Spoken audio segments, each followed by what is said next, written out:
Welcome back once again in the video lecture series of operating system. Last time मैंने आप लोगों को कुछ ऑपरेटिंग सिस्टम के बारे में कुछ बेसिक फंडामेंटल्स मैंने आप लोगों को बताया था। आज मैं उस फंडामेंटल को थोड़ा सा और डेप्थ में लेकर के जाऊंगा, जिसमें मैं आप लोगों को ये बताऊंगा कि ऑपरेटिंग सिस्टम के और अलग अलग कौन से डेफिनेशंस हैं। सही मायने में अगर देखा जाए तो ऑपरेटिंग सिस्टम को अलग अलग ऑथर्स ने, अलग अलग साइंटिस्ट ने अलग अलग तरीके से डिफाइन किया है। तो अगर आप पूछिएगा कि व्हाट इज द बेसिक और एग्जैक्ट और specific definition about operating system, तो ये कहना बहुत मुश्किल है। बहरहाल ऑपरेटिंग सिस्टम को कई लोग कई दृष्टिकोण से अलग अलग नाम से जानते हैं, तो उस चीज को हम लोग देखेंगे। लेकिन सबसे पहले देखते हैं कि आखिर ऑपरेटिंग सिस्टम की जरूरत क्यों पड़ी, राइट। तो यहाँ एक फिगर है मेरे पास, जहां पे ये है यूजर और ये है computer hardware. User computer hardware के साथ इंटरैक्ट करना चाहता है लेकिन वो कर नहीं पाता है। उसका वजह सिर्फ ये है कि यूजर जिस लैंग्वेज को फॉलो करता है उसको हम लोग कहते हैं HLL। HLL का मतलब होता है हाई लेवल लैंग्वेज। क्या होता है? High level language. High level language. और जो मशीन यानी कि जो कंप्यूटर हार्डवेयर जो समझता है वो समझता है मशीन लैंग्वेज को, right. ML is known for your machine language. यहां मैं लिख देता हूं शॉर्ट फॉर्म में मशीन लैंग्वेज। और इस लैंग्वेज को हम लोग लो लेवल लैंग्वेज भी कहते हैं। इस लैंग्वेज को हम लोग लो लेवल लैंग्वेज भी कहते हैं, जिसको हम लोग LLL से हम लोग डिनोट करते हैं, लो लेवल लैंग्वेज। अब बात आती है कि यूजर कभी भी डायरेक्टली कंप्यूटर हार्डवेयर के साथ कभी भी इंटरैक्ट नहीं कर पाता। उसकी दो वजह है। पहला कि यूजर को मशीन लेवल लैंग्वेज को समझने में बहुत ज्यादा कठिनाई होती है, पहली चीज। दूसरा एस्पेक्ट ये है कि कंप्यूटर हार्डवेयर के पास इतना ब्रेन नहीं होता है कि वो हमारे दिए हुए इंस्ट्रक्शंस को समझ पाए। तो इन दोनों के बीच में सिंक्रोनाइजेशन एस्टैब्लिश करने के लिए एक थर्ड पार्टी की जरूरत पड़ती है, जिसको हम लोग कहते हैं ऑपरेटिंग सिस्टम।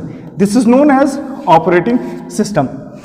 अब यहां पे एक कंफ्यूजन स्टूडेंट्स के बीच में आ सकता है कि क्या ऑपरेटिंग सिस्टम एक ट्रांसलेटर की तरह काम करता है, जो कि हमारे हाई लेवल लैंग्वेज को लेकर के मशीन लेवल लैंग्वेज में चेंज करता है?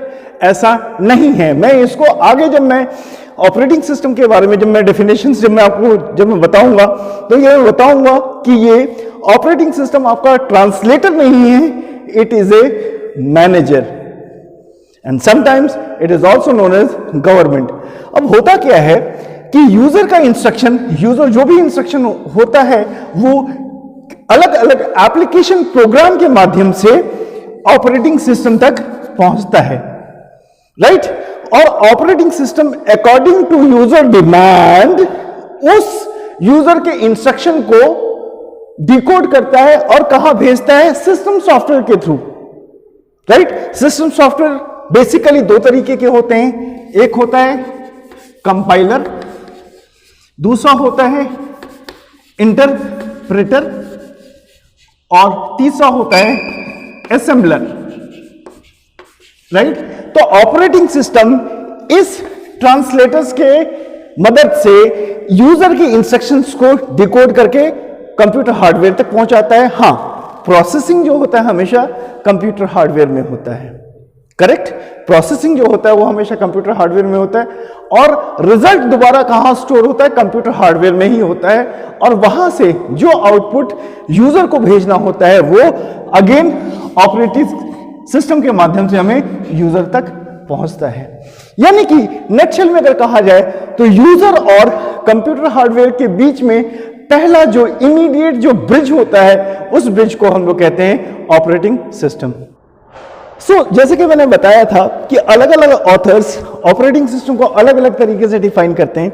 बेसिकली अगर अच्छे ऑथर्स की बात अगर किया जाए तो ऑपरेटिंग सिस्टम को बेसिकली फंडामेंटली दो तरीके से लिया जाता है। पहला है आपका government. Why it is known as government? Because जैसा कि हम जानते हैं कि गवर्नमेंट के पास सारे के सारे राइट्स होते हैं, कानून बनाने के, अलग अलग अध्यादेश पारित करने के। दैट मीन्स गवर्नमेंट के पास सारे के सारे प्रिविलेजेस होते हैं और सारे के सारे राइट्स होते हैं। इसी तरीके से ऑपरेटिंग सिस्टम के पास भी अलग अलग अपने सेपरेट प्रिविलेजेस होते हैं, उसके पूरे के पूरे अधिकार होते हैं, जो कि किसी भी प्रोसेस के एग्जीक्यूशन में कौन कौन से कंप्यूटर हार्डवेयर का यूज कैसे कैसे करना है, कब किसको लाना है, कब किसको यूटिलाइज करना है, ये पूरा का पूरा जो लेखा जोखा है, ये पूरा का पूरा रिस्पॉन्सिबिलिटी या अकाउंटेबिलिटी जो मेंटेन करता है वो होता है आपका ऑपरेटिंग सिस्टम। और शायद इसीलिए इस ऑपरेटिंग सिस्टम को कभी कभी कुछ अच्छे ऑथर्स इसको गवर्नमेंट भी कहते हैं। अब आइए नेक्स्ट हम लोग डिस्कस करते हैं, that is about your resource allocator. Resource होता क्या है? फर्स्ट ऑफ ऑल हम रिसोर्स को पहले समझेंगे, उसके बाद हम लोग समझेंगे कि एलोकेशन का क्या मतलब होता है। रिसोर्स का बेसिक मतलब है कंप्यूटर हार्डवेयर, कंप्यूटर हार्डवेयर। और जब हम लोग कंप्यूटर हार्डवेयर की बात करते हैं तो यह जाहिर सी बात है कि हम लोग सिर्फ तीन चीज की बात करते हैं। पहला सीपीयू, जिसको हम लोग सेंट्रल प्रोसेसिंग यूनिट कहते हैं। सेकंड मेन मेमोरी, या जिसको हम लोग शेयर्ड मेमोरी भी कहते हैं, मेन मेमोरी, मेन मेमोरी का शेयर्ड मेमोरी या सिंपल मेमोरी भी कहा जाता है। और थर्ड हमारा होता है IO devices, IO devices, IO devices. सो ऑपरेटिंग सिस्टम के संदर्भ में जब हम लोग बात करते हैं तो इन हार्डवेयर को हम लोग रिसोर्स भी कहते हैं। This is also known as resource, right? This is known as resource. Basically this resource is given to a process for execution, that is known as your resource.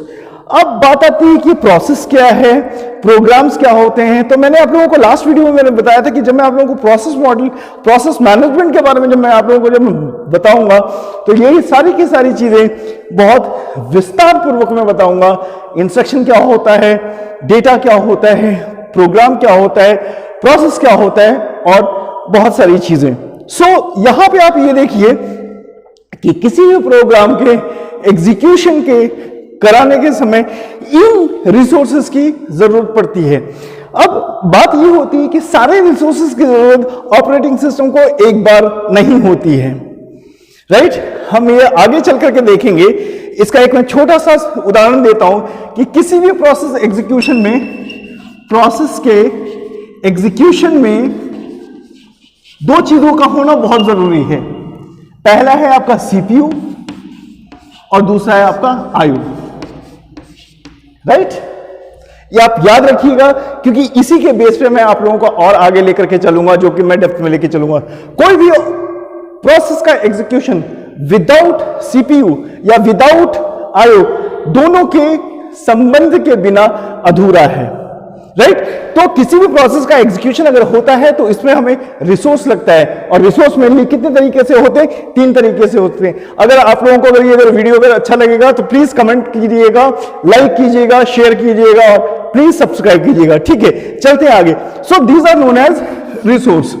अब बात आती है कि why it is known as resource allocator, यानी operating system किसी भी process के execution के लिए कब सीपीयू की जरूरत पड़ेगी, कब उसको मेमोरी की जरूरत पड़ेगी या कब आईओ डिवाइसेस की जरूरत पड़ेगी, ये सारा का सारा जो रिस्पॉन्सिबिलिटी होती है वो ऑपरेटिंग सिस्टम की होती है। और इसीलिए ऑपरेटिंग सिस्टम को हम लोग कभी कभी रिसोर्स एलोकेटर भी कहते हैं। सो ऑपरेटिंग सिस्टम को और डेप्थ में जानने के लिए ये एक बेसिक, जिसको हम लोग कहते हैं abstract view of computer system, ये बहुत बेसिक व्यू है एक कंप्यूटर सिस्टम का, इसको जान लेना बहुत जरूरी है। और मैं आपको वादा करता हूं अगर ये डायग्राम अगर आपके मस्तिष्क में, आपके ब्रेन में अगर हमेशा के लिए अगर स्टोर अगर हो गया तो वाकई ऑपरेटिंग सिस्टम का बहुत कुछ आपको कंसेप्ट यहीं से क्लियर होगा। चलिए शुरू करते हैं। अकॉर्डिंग टू दिस फिगर हमारा जो सबसे जो बेस है इसको यहां से सिंक्रोनाइज करने की कोशिश करते हैं, जो मैंने लास्ट टाइम बनाया था। This is my user, this is my user, this is my computer hardware, right? और ये मेरा जो है this is my OS, right? इसको हम इन दोनों को हम लोग सिंक्रोनाइज करने की कोशिश करते हैं। तो हमारे लास्ट में क्या है? हमारा कंप्यूटर हार्डवेयर है, राइट? और कंप्यूटर हार्डवेयर के साथ जो सबसे जो सटी हुई चीज होती है, जो सबसे जो कनेक्टेड चीज होती है वो होती है हमेशा operating system, right? Operating system basically एक सिस्टम प्रोग्राम, जिसको हम लोग सिस्टम सॉफ्टवेयर भी कहते हैं, सिस्टम सॉफ्टवेयर और कंप्यूटर हार्डवेयर के बीच में एक सिंक्रोनाइजेशन का काम करता है, यानी कि it manages all the things between software and hardware. Yes, operating system का एक और हम लोग डेफिनेशन दे सकते हैं कि it is used to manage software and hardware both. So how it is possible? From here it is possible, that is it is synchronizing or it is establishing the bridge between system software और computer hardware के बीच में. Correct? अब इस चीज को समझें. We are having so many users, हमारे पास बहुत सारे यूजर्स हैं. यूजर्स के अपने अपने डिमांड होंगे. कुछ लोग सी में काम करना चाहेंगे, कुछ लोग सी प्लस प्लस में काम करना चाहेंगे, कुछ लोग फोटोज पे काम करना चाहेंगे, कुछ लोग MS वर्ड पे काम करना चाहेंगे. तो अलग अलग यूजर्स हो सकते हैं. उन अलग अलग यूजर्स के लिए अलग अलग एप्लीकेशन प्रोग्राम्स होते हैं. राइट? किसी के पास टेक्स्ट एडिटर होगा सी प्लस प्लस जावा का. कुछ लोगों को कंपाइलर और इंटरप्रेटर के बारे में अच्छा नॉलेज होगा. तो सबसे पहले क्या होता है, यूजर अपना जो इंस्ट्रक्शन जो होता है या अपने जो कमांड होता है वो प्रोग्राम के थ्रू किसको देता है? किसी प्रोग्रामिंग लैंग्वेज में लिखता है. हर एक प्रोग्रामिंग लैंग्वेज का अपना अपना सिस्टम सॉफ्टवेयर होता है, चाहे हम कंपाइलर की बात करें और चाहे हम इंटरप्रेटर की बात करें. राइट? हालांकि ऑपरेटिंग सिस्टम में मैं कंपाइलर और इंटरप्रेटर को बहुत ज्यादा मैं एक्सक्लूसिवली नहीं बताऊंगा. मेरे ऑलरेडी कई एक वीडियोस आपके डिजिटल प्लाजा में कंपाइलर के ऊपर ऑलरेडी मैंने वीडियो शूट किया हुआ. आप लोग उस प्लेलिस्ट में जाकर के, सिस्टम सॉफ्टवेयर के प्लेलिस्ट में जाकर के कंपाइलर और इंटरप्रेटर को आप लोग देख सकते हैं. राइट? सो एप्लीकेशन प्रोग्राम के थ्रू फिर वो जो इंस्ट्रक्शन होता है जो कि यूजर ने दिया है वो सिस्टम सॉफ्टवेयर के पास जाता है. यहां मैं इसको सिस्टम सॉफ्टवेयर कह देता हूं. राइट? और सिस्टम सॉफ्टवेयर के थ्रू फिर वो कंप्यूटर हार्डवेयर के पास जाता है. और कंप्यूटर हार्डवेयर में सारी की सारी चीजें प्रोसेसिंग होती है. यहां पे क्या होता है? प्रोसेसिंग होता है. This is known as processing. What do you mean by processing? Processing means execution of a program. Execution of a program, right? Execution of a program is known as processing. जो processing कहां होता है? Computer hardware के अंदर होता है. ठीक है? तो ये सारा का सारा कौन मैनेज करता है? आपका ऑपरेटिंग सिस्टम मैनेज करता है. क्लियर? सो ये इस पूरे के पूरे फिगर को हम लोग क्या कहते हैं? It is the abstract view of computer system. So before end of this video, thank you so much for watching this video. अगर ये वीडियो आपको पसंद आया होगा तो प्लीज कमेंट सेक्शन में जरूर लिखिएगा कि ये वीडियो कैसा लगा है. लाइक कीजिए, शेयर कीजिए और सब्सक्राइब कीजिए. इसके बाद जो थर्ड वीडियो जो मैं बनाऊंगा वो बेसिकली मैं आप लोगों को उन कंटेंट्स के, उन इंपॉर्टेंट कंटेंट्स के बारे में बताऊंगा जो कि ऑपरेटिंग सिस्टम में आप लोगों को पता होना चाहिए, या बीटेक लेवल या आपका कॉम्पिटिटिव लेवल के लिए. राइट? तो नेक्स्ट वीडियो में हम लोग मिलते हैं कुछ इंपॉर्टेंट कंटेंट्स और कंसेप्ट्स को लेकर के, और फिर मैं आप लोगों को शुरुआत करूंगा जो कि मैंने वादा किया है प्रोसेस मैनेजमेंट के बारे में. Till then, thank you so much for watching this video. Have a nice